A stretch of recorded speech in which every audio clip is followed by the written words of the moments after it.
কথায় আছে যে দৃষ্টি অত্যন্ত কঠোর হয়, অত্যন্ত শক্তিশালীও হয়। কথায় আছে যে কারোর উপর যদি কুদৃষ্টি পড়ে তাহলে তার বিনাশ কেউ আটকাতে পারে না। এই যে কুদৃষ্টি, এর উপাচারও আমাদের কাছে রয়েছে। যখন আমরা বাড়ি নির্মাণ করি তখন একটা কালো মুখোশ লাগাই, যাকে রক্ষা কবচ মনে করা হয়, কুদৃষ্টি থেকে বাঁচার জন্য। যখনই কোনো বাচ্চা বাইরে যায় তখন তার মাথায় আমরা একটা কাজলের টিপ পরিয়ে দিই, কুদৃষ্টি থেকে বাঁচার জন্য। অর্থাৎ এই সংসারে কুদৃষ্টি থেকে বাঁচার উপাচার রয়েছে। উপাচার যদি কিছু না থেকে থাকে তাহলে তা হলো দৃষ্টিভঙ্গির। যদি আপনার দৃষ্টিভঙ্গি অনুচিত হয় তাহলে আপনার পতন কেউ আটকাতে পারবে না। না পারবে কালো মুখোশ, না কালো টিপ, না স্বয়ং ঈশ্বর। সেই জন্য নিজের দৃষ্টিভঙ্গি শুভ করে তুলুন, সব কিছু শুভই হবে। আসুন আমার সাথে ভালোবেসে বলুন, রাধা রাধা। আমাদের জীবনে অত্যন্ত গুরুত্বপূর্ণ একটা আশা বসবাস করে, বিশ্বাসের রূপে।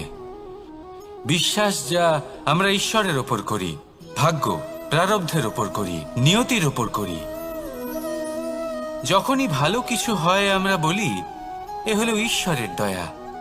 যখন খারাপ কিছু হয় আমরা বলি এ হলো ঈশ্বরের মায়া। কখনো ঈশ্বর বা ভাগ্য বা প্রারব্ধ বা নিয়তি। আপনি নিজে কোথায় তা কখনো ভেবেছেন? আপনি বিশ্বাস করছেন ঈশ্বরের উপর, প্রারব্ধের উপর, কখনো নিজের উপর করেছেন? আমি আপনাকে একটা সহজ কথা বলি, যদি আপনি ঈশ্বরের উপর বিশ্বাস রাখেন, শুধুই ঈশ্বরের উপর বিশ্বাস, তাহলে আপনি সেটাই পাবেন যেটা আপনার ভাগ্যে লেখা রয়েছে। কিন্তু যদি আপনি নিজের উপর বিশ্বাস রাখেন, আত্মবিশ্বাস রাখতে শেখেন, তাহলে ঈশ্বর আর নিয়তি দুজনে মিলে আপনার ভাগ্যে সেটাই লিখবে যা আপনি চাইছেন। তাই মনে রাখবেন, সাফল্যের পথ হলো এই বিশ্বাস। নিজের আত্মবিশ্বাসকে ধরে রাখতে শিখুন, দেখবেন আত্মা প্রসন্নতায় ভরে উঠবে। তাহলে আসুন এই প্রসন্ন ভাব নিয়েই বলুন, রাধা রাধা।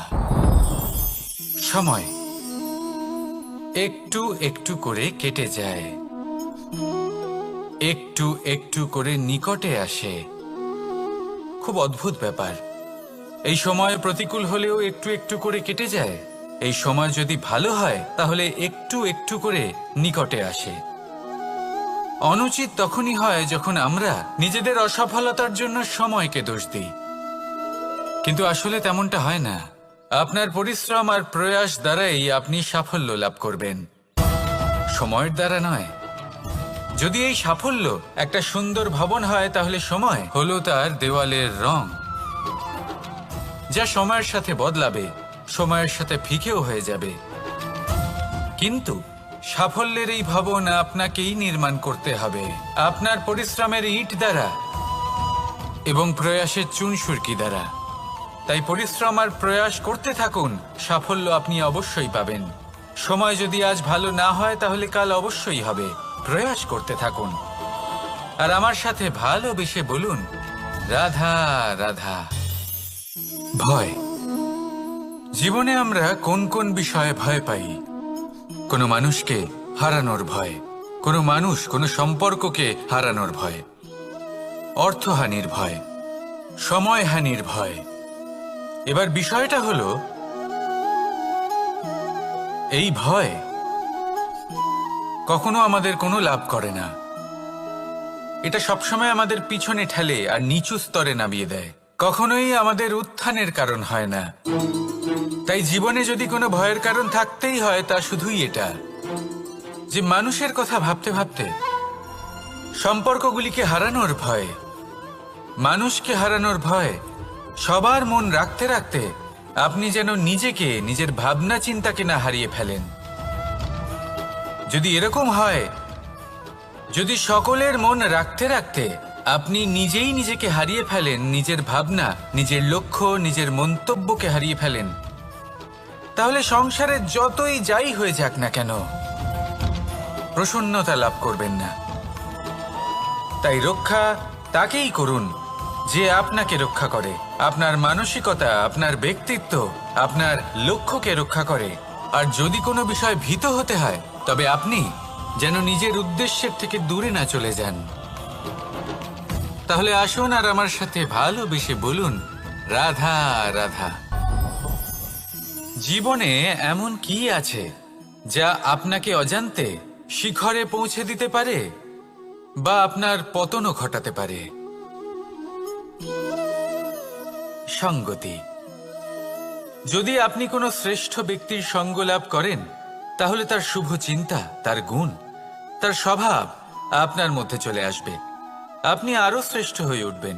আবার সেখানেই যদি আপনি কোনো দুষ্ট ব্যক্তির সঙ্গতি লাভ করেন, কোনো খারাপ মানুষের সঙ্গতি লাভ করেন, তাহলে আপনার শুভ চিন্তা, আপনার গুণ, তা যে কখন আপনার থেকে কেড়ে নেওয়া হবে সেটা আপনি জানতেও পারবেন না। দেখুন, এই সঙ্গতি হলো অত্যন্ত গুরুত্বপূর্ণ। এই সঙ্গতি আপনার নিয়তি নির্ধারণ করে। আপনাকে উদাহরণ দিলে, বৃষ্টির ফোঁটাকে দেখুন। যদি কোনো ফোঁটা গাছের পাতায় এসে পড়ে, তাহলে তা জীবন দান করতে পারে। যদি এমন কোনো ফোঁটা সাপের মুখে এসে পড়ে, তাহলে তা বিষে পরিণত হয়। যেমন সঙ্গ, তেমন নিয়তি। এবার দুর্ভাগ্যের বিষয় হলো এটাই যে বর্ষার ফোঁটা নির্ধারণ করতে পারে না সে কোথায় পড়তে চায়। তার নির্বাচনের ক্ষমতা নেই। কিন্তু আপনি, আপনার কাছে তো বিবেক আছে, আপনি ভাবতে পারেন, চিন্তা করতে পারেন। তাহলে আপনি ভাবুন, আপনি কি এমন সঙ্গ চান যা শ্রেষ্ঠ, নাকি এমন সঙ্গ চান যা অশুভ? নির্বাচন আপনারই। শ্রেষ্ঠ সঙ্গ বাছুন আর আমার সাথে ভালোবেসে বলুন, রাধা রাধা।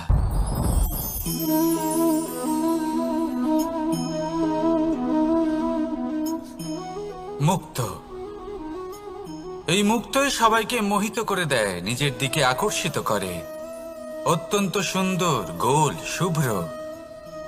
মুক্ত দ্বারা নির্মিত আভূষণ, তা হয়তো সে মুকুটই হোক বা কোনো স্ত্রীর অলংকার, তাকে আরো সুন্দর করে তোলে, তাকে আরো সুন্দর দেখতে লাগে।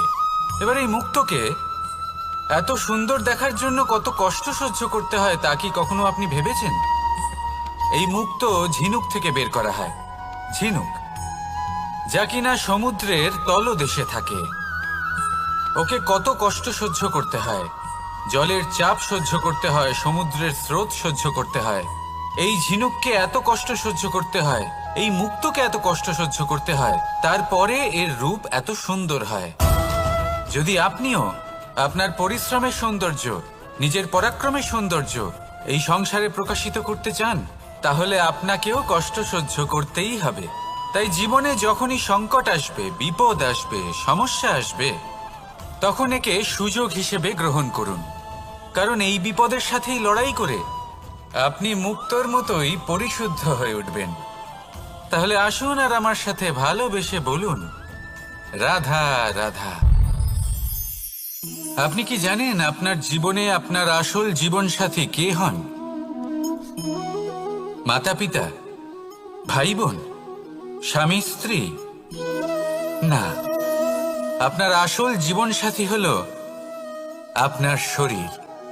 সেই শরীর যার দিকে আপনি কখনো নজরই দেন না, ঠিক কি না? এবার যে মানুষ এই রহস্য বুঝতে পারেন, তার জীবন এমনি শুভ হয়ে যায়।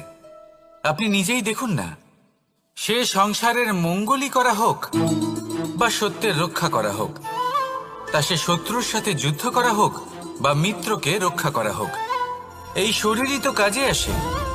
তপস্যাতে, বলিদানে, পরিশ্রমে এই শরীরই হলো আধার, ঠিক কিনা? তাই আমাদের কর্তব্য হলো যে আমরা যেন নিজের শরীরের যত্ন নিই। আমরা কি খাই, আমাদের কি খাওয়া উচিত, এটা যেন বুঝি। কোনটা সুপাচ্য আর কোনটা নয়, এটা যেন বুঝি। কারণ যেমন হবে অন্ন, মনও তেমনই হবে। যত ভালো অন্ন, তত ভালো মন। আর সুস্থ শরীর হলো সুস্থ মনের আধার, এ কথা অবশ্যই মনে রাখবেন। আর যদি মন সুস্থ থাকে, তাহলে সকল শুভ উদ্দেশ্য পূর্ণ হবে। তাহলে আসুন আর আমার সাথে ভালোবেসে বলুন, রাধা রাধা। কথায় আছে যে জীবনের আধার হলো সম্পর্ক, প্রসন্নতারও এবং ঈশ্বরের সাথে দেখা পাওয়ারও। এবার এই সম্পর্কের আধার আসলে কি? সেবা? না। বোঝাপড়া? না। অপেক্ষা? না। এই সম্পর্কের আধার হলো বিশ্বাস। যদি বিশ্বাস ভেঙে যায় তাহলে জেনে রাখবেন যে সম্পর্করূপী এই ভবন এর ভিতই ভেঙে গেল। আর যদি ভিত ভেঙে যায় তাহলে সেখানে অন্য কোনো ভবন নির্মাণ সম্ভব নয়, সম্ভবই নয়। এই সমস্ত সম্পর্কের বিশ্ব বিশ্বাসে বসবাস করে। এই বিশ্বাস হলো অত্যন্ত গুরুত্বপূর্ণ। এই বিশ্বাসের জোরেই আমি আর রাধা কোনো সাংসারিক বন্ধনে আবদ্ধ না হয়েও এক অত্যন্ত দৈব অলৌকিক বন্ধনে আবদ্ধ। এ হলো বিশ্বাস যার দ্বারা 11 অক্ষৌহিনী সেনার সামনে অর্জুন দাঁড়িয়েছিল এবং জয়ী হয়েছিল। এই বিশ্বাস হলো অত্যন্ত গুরুত্বপূর্ণ, তাই বিশ্বাস করতে শিখুন, বিশ্বাস দিতে শিখুন, বিশ্বাস পালন করতে শিখুন, আর আমার সাথে ভালোবেসে বলুন, রাধা রাধা। এই সংসার অত্যন্ত বিচিত্র এক স্থান। এ সত্য খুঁজতে থাকে, আর সত্য খুঁজে পেলেই তা প্রমাণ করতে চায়। সে চায় তার প্রমাণ পেতে, সাক্ষী পেতে চায়। সেক্ষেত্রে আমাকে বলুন যে সত্য কি করতে পারে? সেই ব্যক্তি যে সত্যকে ধরে আছে সে কি করবে? কিছুই নয়। কিছু করার প্রয়োজনই নেই, শুধু তাতে টিকে থাকতে হবে, সেই হিমালয়ের মতো যা আজ পর্যন্ত টিকে রয়েছে। যদি আপনি সত্যবাদী হন তাহলে আপনার কিচ্ছু প্রমাণ করার কোনো প্রয়োজন নেই। যদি প্রয়োজন থাকে তাহলে সত্যের সাথে টিকে থাকার। এই সময় নিজে সাক্ষী হবে, নিজে প্রমাণ দেবে। এই নিয়তি স্বয়ং প্রমাণিত করবে যে আপনি সত্যবাদী ছিলেন, আপনি সত্যের পথে ছিলেন। তাহলে আসুন আর আমার সাথে ভালোবেসে বলুন, রাধা রাধা। ঈশ্বর আমাদের হাত প্রদান করেছেন। হাত যা জড়ো করা হয় প্রণাম করার জন্য, ঊর্ধ্বগামী হয় প্রার্থনার জন্য। এই হাত যার দ্বারা আমরা খাবার খাই, ফসল উৎপাদন করি। কিন্তু এই হাতের দ্বারা সবথেকে শ্রেষ্ঠ কাজ কি হতে পারে? সেবা। আগে হ্যাঁ, সেই হাত যা সামনে এগিয়ে আসে সেবা করার জন্য, যে সেবা করে তাদের যারা দুঃখে থাকেন, নিরাশ হয়ে থাকেন, যারা সেবা করেন তাদের যারা কিনা দরিদ্র। সেই হাত হলো সব থেকে অধিক মহান।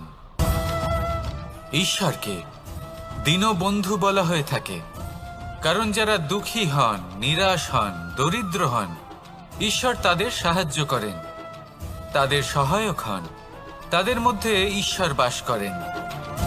তাই আপনারা যদি এটাই করেন, যারা দুঃখে আছেন, নিরাশ হয়ে আছেন, যাদের সাহায্যের প্রয়োজন রয়েছে, যদি আপনি তাদের সাহায্য করেন, তাহলে আপনি এমন এক চৈতন্য লাভ করবেন যে আপনি তৃপ্ত হয়ে উঠবেন। তাহলে সবার সেবা করুন আর আমার সাথে ভালোবেসে বলুন, রাধা রাধা। আজ আমার কাছে একটা হাতুড়ি রয়েছে। অত্যন্ত শক্তিশালী হলো এই হাতুড়ি। এই হাতুড়ি দিয়ে প্রহার করে একটা গরম লোহাকে আপনি সুন্দর অস্ত্রে পরিণত করতে পারবেন। এই হাতুড়ি দিয়েই প্রহার করতে করতে একটা অত্যন্ত বড় পর্বত ভেঙে আপনি ওখানে একটা নতুন পথ নির্মাণ করতে পারবেন। এই হাতুড়ির স্বল্প আঘাতেই আপনি প্রসাধনের জন্য সুন্দর সুন্দর আভূষণ বানাতে পারবেন। কিন্তু যদি কোনো সুন্দর বাড়ি দেখতে পান আর তার ভিতে আপনি যদি এই হাতুড়ি দিয়ে প্রহার করেন, তাহলে তার বিনাশ হয়ে যাবে। এমনই কিছু হয় প্রেমের ক্ষেত্রেও। তা এতটা শক্তিশালী হয় যা সৃজন করে, কিন্তু সর্বনাশও এ করতে পারে। সবকিছুই নির্ভর করছে আপনার উদ্দেশ্যের ওপর। এই উদ্দেশ্যকে শুভ রাখুন আর ভালোবাসার ওপর একটু নিয়ন্ত্রণ রাখতে শিখুন, যেন এমন না হয় যে আপনি সৃজন করতে গেলেন কিন্তু সর্বনাশ করে বসলেন। আসুন আর আমার সাথে ভালোবেসে বলুন, রাধা রাধা। এই প্রেম যতটাই সরল ঠিক ততটাই জটিল হয়। এই প্রেমের দুই রূপ হয়, সবলতা আর দুর্বলতা। নির্বাচন হলো আপনার।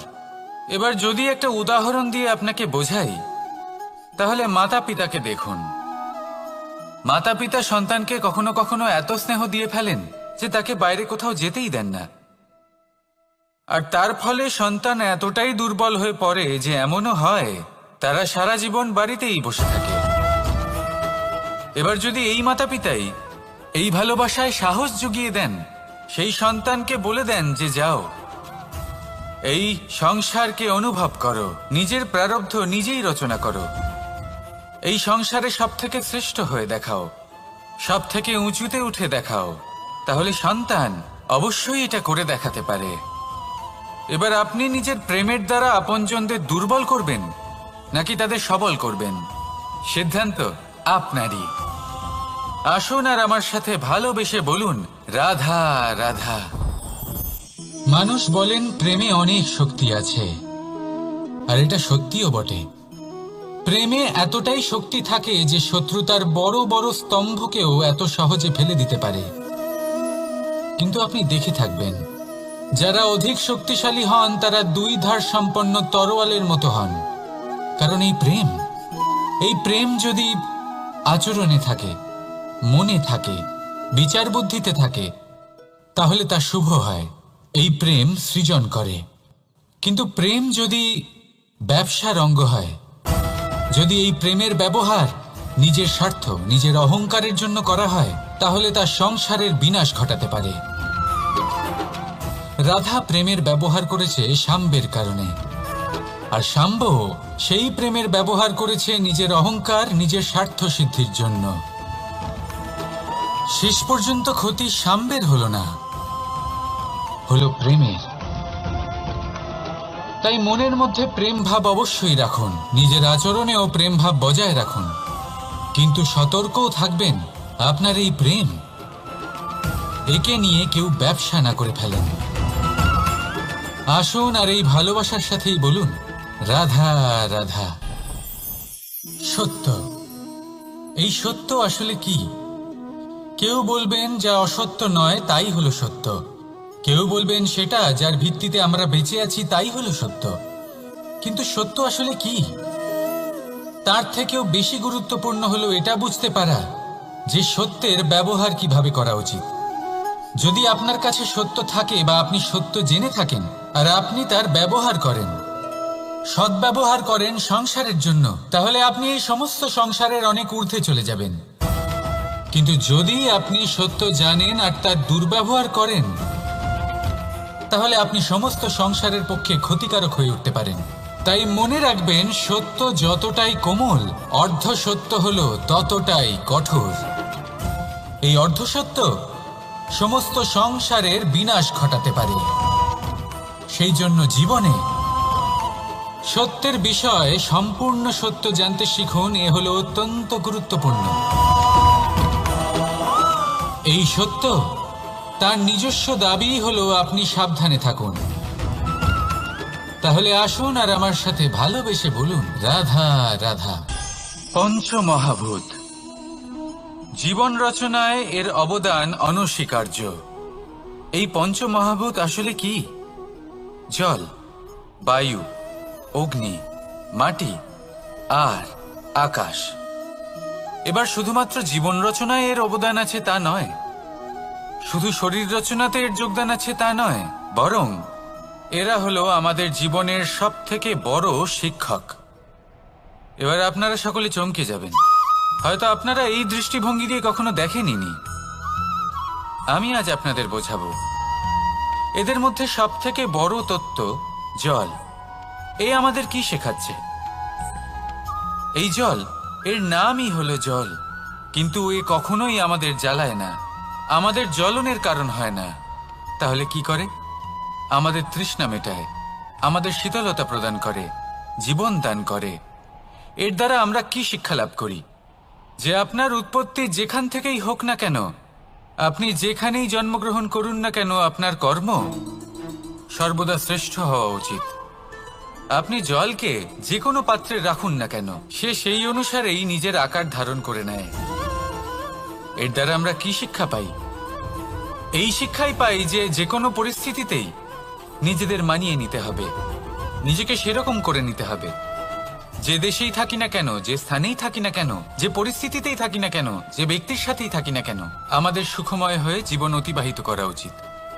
দেখুন, আমাদের কত বড় একটা শিক্ষা দিল এই জল, যা আমরা কোনোদিন দেখতেই পাইনি। নিজেকে জলের মতোই করে তুলুন। সুখের ধারায় স্বাচ্ছন্দ্যে প্রবাহমান হতে থাকবেন আপনি। নিজের আকারকে ভেঙে ফেলুন, নিজের সীমা লঙ্ঘন করুন। আপনি অবশ্যই একদিন মহানুভবতা অনুভব করবেন। তাহলে আসুন আর আমার সাথে ভালোবেসে বলুন, রাধা রাধা। জীবনের পঞ্চমহাভূতের দ্বিতীয় তত্ত্ব হল মাটি, ভূমি, ধরা, যে ধারণ করে, যা আমাদের সকলকে ধারণ করে, ভালো হোক বা মন্দ, নিজের কর্তব্য পালন করে। আর এটাই শিক্ষা আমাদের জন্য। আমাদেরকেও আমাদের সকল কর্তব্য পালন করতে হবে, তা সে আমাদের নিজেদের প্রতি হোক, আমাদের পরিবারের প্রতি হোক, সমাজের প্রতি হোক বা ঈশ্বরের প্রতি। এই শিক্ষা আমাদের মাটি দিয়ে থাকে। এ আমাদের পদতলে পিষ্ট হয়েও তার বদলে আমাদের বনস্পতি প্রদান করে। অগ্রসর হতে পদক্ষেপ নেওয়ার সময় আমরা পা দিয়েই ধরিত্রীকে পিছনে ঠেলি, কিন্তু এই মাটি আমাদের ঘৃণা করে না। সে আমাদের পরবর্তী পদক্ষেপের জন্য অপেক্ষা করে আর স্বাগত জানায়। আর হয়তো সেই জন্যই এই ধরাকে আমরা ধরিত্রী মাতা বলে থাকি। আর তাই এই পদবি, এই সম্মান, এই ভালোবাসা, এর আকার বা এর ভারের জন্য একে প্রদান করা হয় না, প্রদান করা হয় এর স্বভাবের কারণে। আপনিও যদি ধরিত্রীর মতো হতে পারেন, যদি আপনিও নিজের সকল কর্তব্য পালন করেন, বিশ্বাসের সাথে তা স্বীকার করে নিতে পারেন, যদি অন্য কারোর সাফল্যেও আপনি প্রসন্ন হতে শিখতে পারেন, যদি আপনি একটু কষ্ট সহ্য করে অন্য কাউকে প্রসন্নতা প্রদান বা অন্য কাউকে সেবা করতে পারেন, তাহলে আপনিও মাটির মতোই মহান হয়ে উঠতে পারবেন। তাহলে আসুন আর আমার সাথে ভালোবেসে বলুন, রাধা রাধা। জীবনের পঞ্চমহাভূতের মধ্যে একটা তত্ত্ব হল বায়ু। বায়ু, যাকে কিনা দেখা যায় না, বরং তাকে কিন্তু আমরা অনুভব করতে পারি। আর একে সব থেকে বেশি অনুভব করতে পারি তখন যখন বায়ু কম থাকে। বায়ু যদি লুপ্ত হয়ে যায়, তাহলে তখনই আমরা বুঝতে পারি যে বায়ু তো নেই, এ তো সমস্যার ব্যাপার। এবার এই বায়ু দ্বারা আমরা কি শিক্ষা পাই? এই বায়ু আমাদের এই শিক্ষা দেয় যে আমাদের কখনোই অহংকার করা উচিত নয়। আমরা সকলেই কখনো না কখনো চাই যে আমাদের শ্রেষ্ঠতা, আমাদের যোগ্যতা, আমাদের মাহাত্ম্য এই সংসার বুঝতে পারুক। আর নিজের মাহাত্ম্য প্রমাণ করার জন্য শক্তি দেখানোর কোনো প্রয়োজন নেই। কারণ যখন কোনো ব্যক্তি, এই সমাজ, এই সংসার আপনাকে নিজের থেকে দূরে করে দেবে, আপনার থেকে দূরে চলে যাবে, তখন আপনার মাহাত্ম্য কি তার আভাস সে নিজে থেকেই অবশ্যই পেয়ে যাবে। আপনার কিছুই করার প্রয়োজন নেই। বায়ুর মতো হয়ে উঠুন। বায়ু, যার কিনা কোনো ভার নেই, কিন্তু যখন সময় আসে, যখন সে তুফানের রূপ নেয়, তখন অত্যন্ত বড় বড় বিধ্বংসী কাজ সে করে ফেলে। আর তখন এর শক্তির কোনো তুলনাই হয় না। বায়ু, যে নিজের সঞ্চালন দ্বারা পৃথিবীকে প্রাণ দেয়, নিজের পরিবহন দ্বারা এই মেঘ সৃষ্টি করে, এই ধরিত্রীর তৃষ্ণা নিবারণ করে। বায়ুর মতো যদি আপনি হয়ে উঠতে পারেন, তাহলে হালকা হয়ে যাবেন, ওপরে উঠতে পারবেন এই সংসার, এই ভৌতিকতা, এই মোহ মায়া থেকে। আর তখন আপনি বুঝতে পারবেন যে প্রেম কাকে বলে। তখন আপনি বুঝবেন যে দান করাই হলো জীবন। তাহলে আসুন আর আমার সাথে ভালোবেসে বলুন, রাধা রাধা। জীবনের পঞ্চমহাভূতের মধ্যে একটা তত্ত্ব হলো আকাশ। আকাশ, যা কিনা নিরাকার, যার কোনো আকার নেই। আকাশ, যা হলো অনন্ত। আর আমাদের সবসময় মনে হয় যে এই আকাশ আমাদের সাথে জড়িয়ে রয়েছে। কেন? এবার এই আকাশ আমাদের জন্য কি না করে। আকাশ আমাদের ওড়বার স্বাধীনতা দেয়। আকাশ মেঘকে ধারণ করে যাতে আমাদের তৃষ্ণা মিটতে পারে। এই আকাশ সূর্য এবং চন্দ্রকে তার যথাস্থান দেয় যাতে আমরা প্রকাশও পেতে পারি, আবার অন্ধকারও, যাতে আমাদের জীবনে সামঞ্জস্য বজায় থাকে। আকাশের থেকে অনেক কিছুই শেখার রয়েছে। যদি আমরাও আকাশের মতো হতে পারি, আমাদের আপনজনদের সেই স্বাধীনতা দিতে পারি যাতে তারা উঠতে পারেন, যাতে তারা নিজেদের স্বপ্ন পূরণ করতে পারেন, যার ফলে তারা নিজেরাই এই জীবনকে অনুভব করতে পারেন, নিজের পায়ে দাঁড়াতে পারেন, তাহলে ভাবুন আমাদের অস্তিত্ব কতটা বড় হয়ে যাবে। যদি আপনি আকাশের মতো হতে পারেন, তাহলে আপনিও আকাশের মতোই অনন্ত হয়ে উঠবেন। তাহলে আসুন আর আমার সাথে ভালোবেসে বলুন, রাধা রাধা। পঞ্চমহাতত্ত্ব, পঞ্চমহাভূত, এদের বিষয়ে আমি আপনাদের সবকিছুই বলে দিয়েছি। কেন? এরা আমাদের জীবনের সব থেকে বড় শিক্ষক। আর এদের থেকে আমরা কি শিক্ষা পাই? নিশ্চিত রূপে এই পঞ্চমহাতত্ত্ব আমাদের দেহের নির্মাণ করে, কিন্তু একটা ষষ্ঠ মহাতত্ত্ব রয়েছে, এমন এক তত্ত্ব যার না কোনো ভার আছে, না কোনো পরিমাণ আছে, কিন্তু তা হলো অত্যন্ত গুরুত্বপূর্ণ, ভাবনা। কেউ একে আত্মা বলে, কেউ একে বিবেক বলে, কেউ একে প্রাণ বলে, আর কেউ বলে চেতনা। এবার এই চেতনা যখন পঞ্চমহাতত্ত্বের সাথে জুড়ে যায়, এক হয়ে যায়, তখন মানুষের জীবনের নির্মাণ হয়।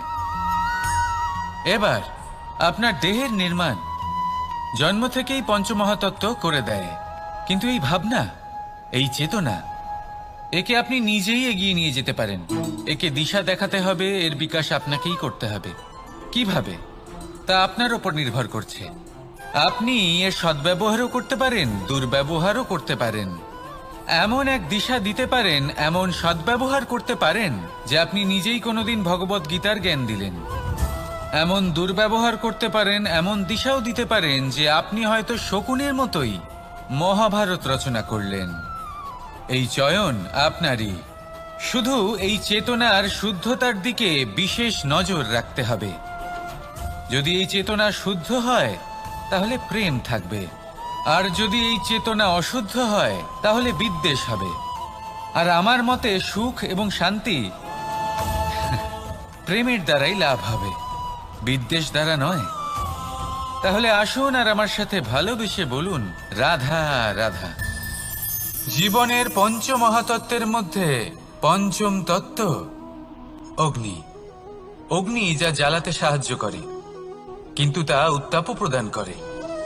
নিশ্চিত রূপে অগ্নি আমাদের জ্বালিয়ে দিতে পারে, কিন্তু আপনি কি কখনো এটা ভেবে দেখেছেন যে আগুন, তাকে নিজেকে কতটা জ্বলতে হয়, তাকে নিজেকে কতটা তাপ সহ্য করতে হয়? ও নিজে জ্বলে আমাদের উত্তাপ প্রদান করার জন্য, ও নিজে জ্বলে আমাদের ঊর্জা দেবার জন্য, আমাদের আলো দেবার জন্য, অন্ধকারে পথ দেখানোর জন্য, শত্রুর সাথে মোকাবিলা করার জন্য আমাদের সাহায্য করে, নিজে জ্বলে। যখন আমরা কোনো দেবতার জন্য যজ্ঞ করি, তখন দেবতার ভোজন গ্রহণ করার নিমিত্ত হয় এই অগ্নি। কত কিছু ওকে সহ্য করতে হয় আমাদের এত কিছু দেবার জন্য। আপনিও আগুনের মতো হয়ে উঠুন, নিজে কষ্ট সহ্য করুন অন্যকে সাহায্য করার জন্য, তাদের জীবন উদ্ধার করার জন্য, নিজের প্রিয়জনের জন্য, নিজের পরিবারের জন্য, নিজের মাতা পিতার জন্য, এই সমাজের জন্য। নিজে কষ্ট সহ্য করুন, প্রকাশের কেন্দ্রবিন্দু হয়ে উঠুন, আর সকলকে পথ প্রদর্শন করুন, সবাইকে পথ দেখান। যেদিন আপনি আগুনের মতো হয়ে উঠবেন, সেই দিন ঠিক যেমন অগ্নিকে পুজো করা হয়, আপনিও সেইভাবে পূজনীয় হয়ে উঠবেন। যেমন সকল শুভকর্মে, সকল যজ্ঞে, সকল পুজোতে অগ্নিকে স্মরণ করা হয়, সেইভাবেই সকল শুভকর্মে আপনাকেও স্মরণ করা হবে। আর যেদিন আপনি এরকম হয়ে উঠবেন, সেই দিন জীবনের বাস্তব মর্ম কি আপনি তা বুঝতে পারবেন। তাহলে আসুন আর আমার সাথে ভালোবেসে বলুন, রাধা রাধা। ফলটা দেখছেন আপনি? এটা সেই ফল যেটা গাছের সবচেয়ে উঁচু ডালে পাওয়া যায়, কিন্তু যখন এটা খসে পড়ে, তখন এটা আকাশের দিকে যায় না যা ওপরে আছে, সে যায় সেই ভূমির দিকে যে নিচ থেকে তার দিকে তাকিয়ে থাকে। কেন? কারণ এই ফলের নিজের উচ্চতার ধারণা মাটির থেকে নিজের দূরত্ব দেখে হয়। এই ব্যাপারটাই আমাদের মানুষের জন্যও খাটে। যদি আপনি সম্পন্ন হন, তাহলে তাদের সাহায্য অবশ্যই করবেন যাদের সামর্থ্য আপনার থেকে কম, যাদের সাহায্যের অত্যন্ত প্রয়োজন। আপনার সামর্থ্য বেশি কারণ তাদের আপনার থেকে সামর্থ্য কম। দেখুন, জীবনে আনন্দ শুধু বড় হওয়ায় নয়, বরং তাদের সাহায্য করেও আছে যারা কোনো কারণবশত আপনার থেকে নিচে রয়ে গেছেন। আর যখন একটা ফল এই কথাটা বুঝতে পারে, তখন আপনি নয় কেন? রাধা রাধা। সময় বড়ই বিচিত্র অনুভব দেয়। যখন অপেক্ষা করছেন তখন অনেক লম্বা হয়ে যায়। প্রতিটা মুহূর্ত একটা গোটা দিনের মতো মনে হয়। ঠিক সেইভাবেই যদি কোথাও যেতে দেরি হয়, তখন সময় দৌড়তে থাকে। প্রসন্নতায় বয়ে যায় আর নিরাশায় থমকে যায়। আপনদের সাথে থাকলে সময়ের খেয়ালই থাকে না। শত্রুদের সাথে থাকলে সেই সময়ই খারাপ হয়ে যায়। কিন্তু এটাই কি সত্যি বাস্তব? না, সময় তো সময়ই হয়, নিজের গতিতেই চলে সে। শুধু সেই গতির আভাস আমাদের মানসিক অবস্থা অনুযায়ী বদলে যেতে থাকে। তাই এই সমস্যা সময়ের নয়, আমাদের মানসিকতা। তাই নিজেকে খুশি রাখুন, অন্যদেরও খুশি রাখুন। আগের সমস্ত ঘটনা ভুলে যান আর একটা উজ্জ্বল ভবিষ্যতের দিকে অগ্রসর হন। সময় সবসময় ভালোই লাগবে। প্রেম করুন সবার সাথে, সময় সবসময় সুখেই কাটবে। রাধা রাধা। অগ্নি জীবনে খুব মহত্বপূর্ণ হয়। এই অগ্নি উজ্জ্বলতা হয়ে আমাদের জীবিত রাখে। কিন্তু ভাবুন, যদি এই উজ্জ্বলতা ক্রোধের অগ্নি হয়ে দিকভ্রষ্ট হয়, তাহলে কি হবে? একটা ছোট পাতা দিয়ে শুরু করে গোটা বনকে ছারখার করে দিতে পারে। ঠিক সেরকমই মানুষের ক্রোধের আগুনও অন্যদের তো ভস্ম করেই, কিন্তু তার পূর্বে স্বয়ং নিজেকেই ভস্ম করে দেয়। তাহলে কি করা যায়? কি করে নিয়ন্ত্রণ করা যায় তাকে? উত্তর হলো, তাতে জল ঢেলে দিয়ে জলের মতো বইতে দিনে কি। ঠিক সেইভাবে যেমন সূর্য নিজের অগ্নিকে তেজ বানিয়ে আপনার কাছে পৌঁছে দেয়। এটাই পার্থক্য সূর্যের অগ্নি আর ক্রোধের অগ্নির মধ্যে। সূর্যের অগ্নি বিচ্ছুরিত হয়ে প্রতিফলিত হয়ে আসে, আর সেই জন্যই তাকে তেজ বলা হয়। অন্যদিকে আমাদের ক্রোধের আগুনের কোনো সীমাই থাকে না। তাহলে নিজের অন্তরের শক্তিকে ক্রোধের আগুন বানিয়ে জ্বালাতে চান, নাকি উজ্জ্বলতা বানিয়ে বিস্তারিত করতে চান? সিদ্ধান্ত আপনার। রাধা রাধা। এই সংসার অনেকটাই বড়, আর আমরা তার কাছে অত্যন্ত নগণ্য। এই সংসারে এমন অনেক মানুষ পাওয়া যায় যারা বোঝান যে এই সংসারটা কতটা বড়, কতটা অদ্ভুত, কতটা সুন্দর। আর এই সংসার রচনা করে পরমেশ্বর কত মহান এক কাজ করেছেন। কিন্তু আপনি এই জীবনে মাত্র কয়েকজন মানুষকেই পাবেন যারা আপনাকে এটা বলবেন যে এই সংসারে আপনি কতটা গুরুত্বপূর্ণ, আপনি কতটা অদ্ভুত। যদি আপনি তাদের সাথে থাকেন, তাহলে তারা নতুন কিছু সৃষ্টি করতে পারেন, এই সংসারকে আরো কতটা পবিত্র করতে পারেন। তাই এই সংসারকে গুরুত্ব না দিয়ে সেই মুষ্টিমেয় কিছু মানুষকে গুরুত্ব দিন, কারণ তারাই হলো আপনার আপনজন, আর তারাই আপনাকে সঠিক পথে চালিত করবে। মানুষকে তো বর্ষার স্রোতও বয়ে নিয়ে যেতে পারে, তাকে সাগরও ডুবিয়ে দিতে পারে, কিন্তু গঙ্গা জল সবচেয়ে বেশি শুদ্ধ, কারণ তার কয়েক ফোঁটা মানুষকে মুক্ত করে দেয়। রাধা রাধা। এ হলো একটা পাতলা সুতো।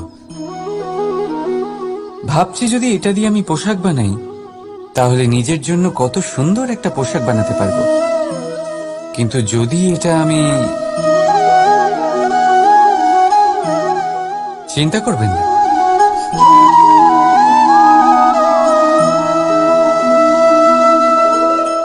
দেখুন এই সুতো জোড়া লেগে গেল। শুধু পার্থক্য হচ্ছে এটাই যে আগের মতো এটা আর সরল নেই, আর এটার দৈর্ঘ্য আগের থেকে কিছুটা কমে গেছে। এই সংসারে প্রেমের সাথেও ঠিক এটাই হতে পারে। প্রেমের এই সুতো যা দুই মানুষকে একসাথে বেঁধে রাখে, অহংকার আর স্বার্থের আঘাত সে সহ্য করতে পারে না, ছিঁড়ে যায়। চেষ্টা করলে আবার এই সম্পর্ক হয়তো জোড়া লাগতে পারে, কিন্তু তা আগের মতো কখনোই থাকে না, কারণ মনে গিট পড়ে যায়। সেই জন্য প্রেমকে স্নেহের সাথে সামলে রাখুন, অহংকার আর স্বার্থের থেকে দূরে থাকুন। রাধা রাধা। আগুন কি করে? জ্বালায়। সেটা কাঠই হোক, কয়লা হোক, বস্ত্র হোক, যাই আপনি আগুনে দেবেন তা ভস্ম হয়ে যাবে। কিন্তু সোনা, যদি আপনি সোনা আগুনে ফেলেন তাহলে তা কুন্দন হয়ে নিজের অস্তিত্ব তৈরি করে। যদি আপনি লোহা গরম করেন তাহলে তা ইস্পাত হয়ে যায়। কেন কেন হয় এরকম? কারণ তাদের অন্তরের আগুন জ্বালানোর আগুনের থেকে অনেক বেশি তীব্র হয়। এই আগুন হলো পবিত্রতার, এই আগুন হলো নিশ্চয়তার। যদি আপনার লক্ষ্য স্থির থাকে, আপনার ইচ্ছে দৃঢ় হয়, তাহলে কুন্দন হয়ে বেরোবেন, ইস্পাত হয়ে বাঁচবেন, অন্তর থেকে শক্তি পাবেন, আর কেউ আপনার সাথে কোনো অনিষ্ট করতে পারবে না। রাধা রাধা। মানুষের জীবন কি? আপনি বলতে পারেন জন্ম আর মৃত্যুর মধ্যেকার সময়। আর মৃত্যু কখন হয়? যখন মানুষ শ্বাস নেওয়া বন্ধ করে দেয়, হাত পা নাড়ানো বন্ধ করে দেয়, ভাবা ছেড়ে দেয়। এমনটা নয়, মানুষের অন্তর। তার মৃত্যু তখনই হয় যখন তার অন্তরের করুণা শেষ হয়ে যায়। করুণা সেই ভাব যা মানুষকে মানুষ করে তোলে, যা এক মানুষকে আরেক মানুষের কষ্টে তার প্রয়োজনীয়তা অনুভব করে, আর সেটাই তাকে শক্তি দেয় অন্য কাউকে সহায়তা করার জন্য, তাকে পাত্র করে এই সৃষ্টির নিয়ন্তা হবার জন্য। দেখুন, এই সংসারে মৃত্যু কেবলমাত্র একবারই হয়, তাই তার আগে কেন মরব? এই করুণাকে কেন মারব? নিজের মনুষ্যত্ব বজায় রাখুন, মৃত্যুর পরেও আপনি জীবিত থাকবেন। রাধা রাধা। এটা হলো সূচ, আর এটা হলো তলোয়ার। এবারে আপনারা বলুন, আপনাদের দৃষ্টিকোণ থেকে এই দুই বস্তুর মধ্যে কোনটা বেশি শক্তিশালী আর গুরুত্বপূর্ণ হতে পারে? আপনি বলবেন তলোয়ারই সবচেয়ে শক্তিশালী বা গুরুত্বপূর্ণ। আচ্ছা, মানলাম যে তলোয়ার বেশি ভারী হয়। তলোয়ার আপনাকে যুদ্ধে বিজয়ী করে, যুদ্ধে শত্রুর বিনাশ করে, কিন্তু তলোয়ার দিয়ে আপনি কখনো আপনার বস্ত্র সেলাই করতে পারবেন না। যদি আপনার পায়ে কাঁটা ফুটে যায়, তা আপনি তলোয়ার দিয়ে বের করতে পারবেন না। আপনাকে সূচের ব্যবহার করতেই হবে। এবারে বলুন, তলোয়ার পেয়ে যাওয়ার পরে এইভাবে সূচকে হারিয়ে ফেলা কি ঠিক হবে?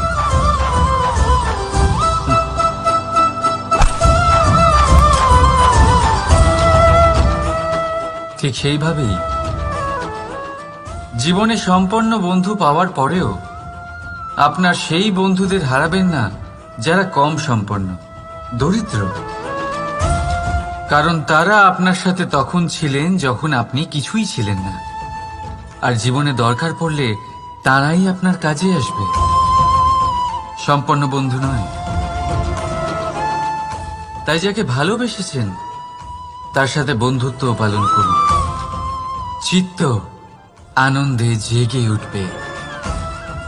রাধা রাধা।